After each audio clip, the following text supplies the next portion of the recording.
Blessings and welcome to the path to freedom, this beautiful path where we get to set ourselves free to be in ever expanding love and joy and peace and harmony, where we get to set ourselves free to shine, to soar, to glow beyond anything that we've ever imagined, where we get to set ourselves free to be who we are and to allow for ever greater and grander expressions of that who and what to emerge, to well up from within. So my name is Daniel Roquillo, and I am very grateful and honored that you're choosing to join me, that you're choosing to participate, consciously participate, as we're moving and as we're walking along this beautiful path. So today's topic is, it doesn't just happen. It doesn't just happen. And it speaks to, I heard someone make a reference,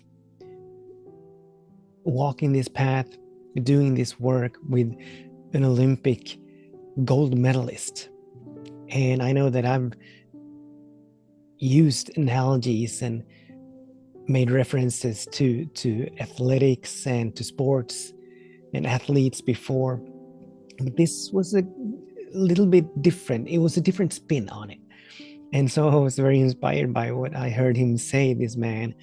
And so I wanted to address this. So the topic is, it doesn't just happen. And what this man was speaking to was that an Olympic gold medalist, they don't just happen to win the gold medal, right? It's not by chance that they win the gold medal. Yes, there may be conditions and circumstances during their particular event that work in their favor, but it doesn't just, it's still not a happenstance. It's still not a coincidence that they win the gold medal, that they get to stand on that podium raising the gold medal above their head and kissing it, because they have, in the first place, even qualifying for the Olympics, it takes an immense amount of work, right? An immense amount of work. Countless hours and hours and hours of practicing, of discipline, of doing the work necessary, regardless of what they feel like. So they may be waking up one morning and not feeling like practicing at all. But because they have set the intention to peak their performance at the Olympics, or whatever their intention or vision is, they go to work anyway. And they do it day after day after day after day, week in, week out, month in, month out, year in and year out, most likely, so that they even qualify for the Olympics, because there are trials and there are qualification runs and all those kind of things. And then they come to the event, the actual Olympic event, and they prepare and they prepare and they prepare and they prepare, doing inner work in terms of aligning their consciousness, aligning their thoughts, their ways of moving through life, and doing outer work in terms of fine-tuning whatever they are perfecting, right? And this is such a beautiful analogy that we can lean into walking this path, that if we want to experience ever-expanding love and joy and peace and harmony and wholeness, it doesn't just happen. It is a choice that we need to make moment by moment by moment by moment. And we may be observing and encountering individuals that seem to have such flow in their lives, whose lives are just flowing with such ease and grace. And we need to always be aware that, either consciously or unconsciously, depending on the upbringing that we've had, depending on the stories that we're leaning into, the stories that we are holding on to, either consciously or unconsciously or subconsciously, most of the time, they have aligned themselves with peace. They are making choices that are in alignment with that peace, that joy, that harmony. It doesn't just happen. None of us, this benevolent, loving presence that is all there is, that is always for itself, that is always expressing itself perfectly, it doesn't pick any favorites. It doesn't choose anyone over anyone else. But we're all unique, perfect, whole, complete expressions, emanations of this loving presence. Like, I was having a conversation with a client just a few days ago, and this individual kind of asked why certain things happen to certain people. Why are some of us blessed with a good life and some of us are blessed with a not so good life? And we never know, obviously, we never know the whys of anything. We never know the full scope. We don't have access to perceiving the full scope, the full story of anything, because there are things happening that far reaches beyond our physical senses and our ability to perceive it, right? We can always trust that we've all been given everything that we need in any given moment to raise ourselves up of whatever conditions and circumstances that we're finding ourselves in, that we perhaps perceive that we're bogged down in. Every single one of us has the ability in any given moment. And I'm not saying that this is simple. I mean, I am saying that this is simple, but I'm not saying that it is easy. But every single one of us has the ability. We all have been given everything that we need to choose consciously, to choose in alignment with whatever it is that we wish to experience. So if we want to experience peace, if we want to experience joy, if we want to experience harmony, then we all have the ability to choose it, regardless of what is going on around us. Simple, not always easy. Sometimes even far from easy. Like, I'm going through a space right now where there's so many good things happening, but I'm still experiencing and I'm still having a hard time turning my attention toward the good that is here, because I'm entertaining, or the mind is entertaining, and I'm being hijacked by thoughts and perceptions as to what I wish to have instead. So there's a judgment in my system that I'm sort of combating and battling right now. So I know, and not only from this experience, but from previous experiences as well, and from just walking this path, I know that it is not always easy, but it doesn't mean that it is not doable. It is very doable for any one of us, but it doesn't just happen. That's the point of all of this. It doesn't just happen. We need to choose it.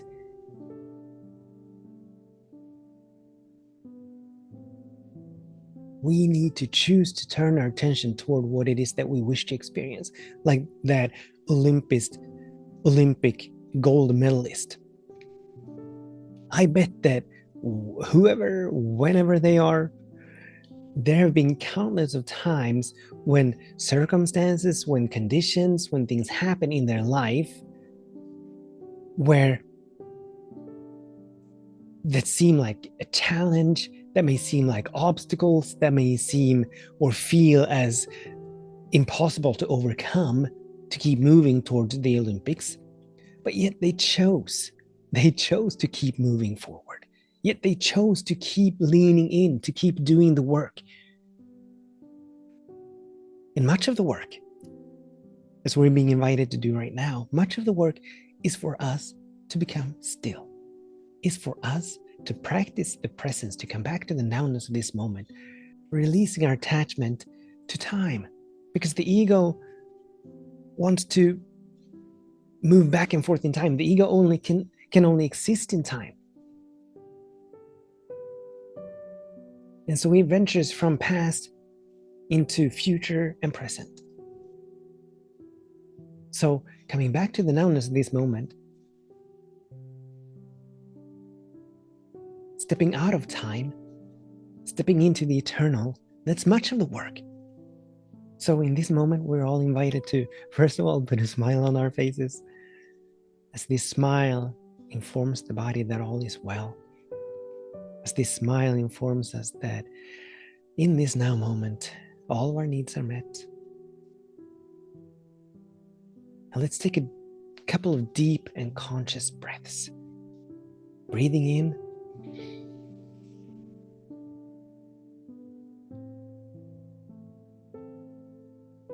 and breathing out.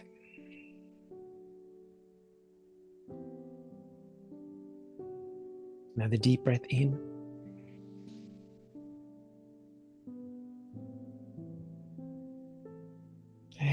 breathing out. And by doing this work, as often as we can remember, come back to the breath, breaking free from being attached by, hijacked by, held hostage by small and limited thought patterns, opinions, judgments, all those kind of things. As we do this work, we're strengthening our presence muscles. We're strengthening our attention muscle. Oh, and I forgot, from this place, from this space, please repeat after me. In this now moment, all is well. Something wonderful is happening. Everything is working for my highest good. Perfect preparation and unfolding is happening right now. And so this is the work that we're being called to do. Leaning into these 4 stages, or actually 5, as a beautiful client of mine invited me to add another stage not too long ago.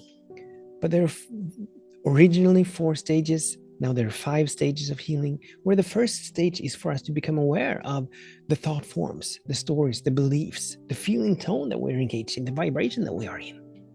Become aware of it.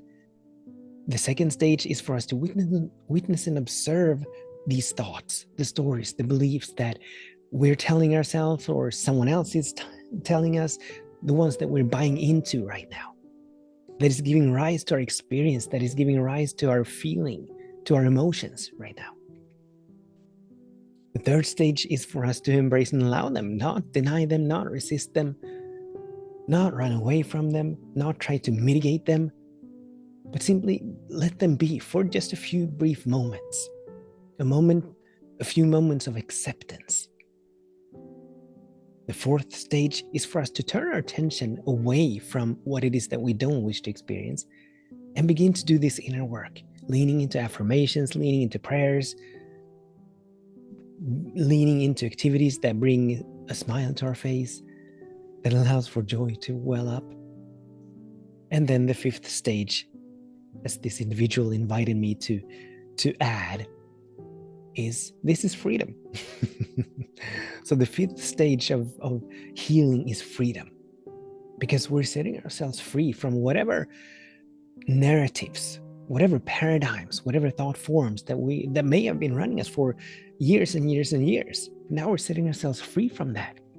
And there may be times when we need to do this over and over and over again, like that Olympic athlete perfecting their game.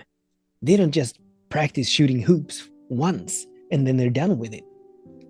But if they're a basketball player, they practice like a gazillion times, making those shots from different angles and in different conditions. If they're a runner, they keep perfecting the pace and all manner of things.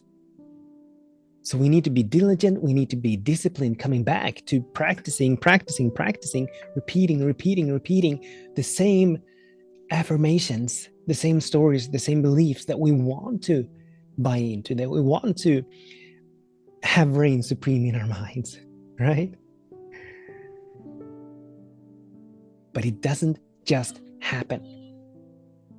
If we sit around waiting for peace to just happen, it's not gonna. If we sit around waiting for conditions to change in our lives, they're not just gonna.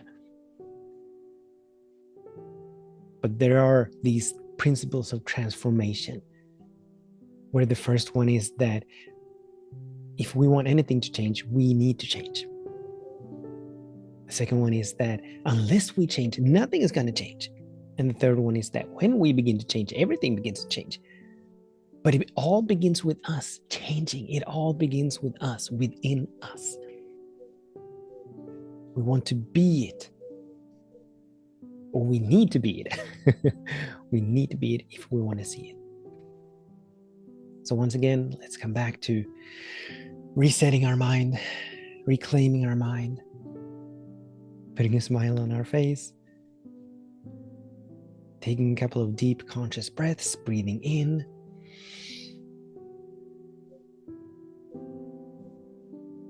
releasing.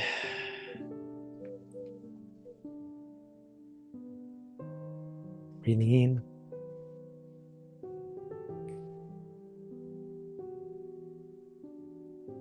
And releasing. And once again, please repeat after me. All is well. Something wonderful is happening. Everything is working for my highest good. Perfect preparation and unfolding is always happening. So this is the work.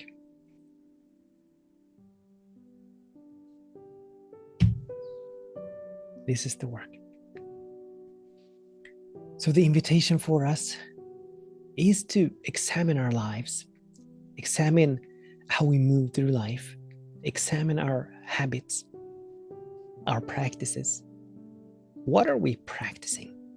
You may have heard the statement that practice makes perfect, right? And while that is absolutely true, we need to be very mindful of what it is that we are practicing, so that what it is that we are practicing actually serves us. Because a lot of us individuals are practicing complaining and gossiping, whining, are practicing blaming conditions, circumstances, individuals outside of us for our wellness, for our happiness, for our lives. We want to release those small and limited ways of being and begin to cultivate a way of life that is in alignment, that supports, that empowers, that facilitates, that midwives the life that we wish to experience. So how are we moving through life? What practices do we need to cultivate? Do we need to strengthen, develop? And what practices do we need to altogether release and let go of? A beautiful question to augment this, and I know that you've heard this before, is this choice that I'm about to make, or these choices that I just made, or these habits that I have, we can add that. These habits that I have, are they in alignment with what I wish to experience? It's a simple yes and no question. If they are, then beautiful. Then those are the ones that we want to lean into more. Those are the ones that we want to practice. Those are the ones that we want to make habitual. If the answer is no, then those are the ones that we want to release and let go of. Because it is all about releasing and letting go. All of this is about releasing and letting go.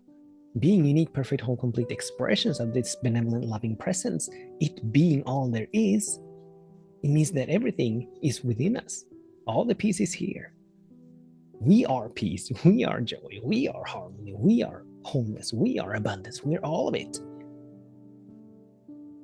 But through practicing and repeating stories and beliefs, perceptions that are not in alignment with the peace, the joy, the harmony, that is being covered up. So allowing that to well up, allowing peace to well up, allowing joy to well up, is done by releasing and letting go that which is obscuring it.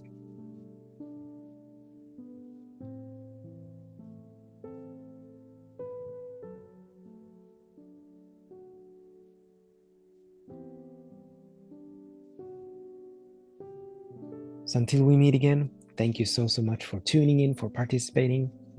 I, as always, bless our days, and I bless our ways in the full knowing. And please feel free to repeat after me once again, in the full knowing that all is well, that something wonderful is happening, that everything is working for our highest good, and the perfect preparation and unfolding is always happening. With much love, many blessings. Namaste.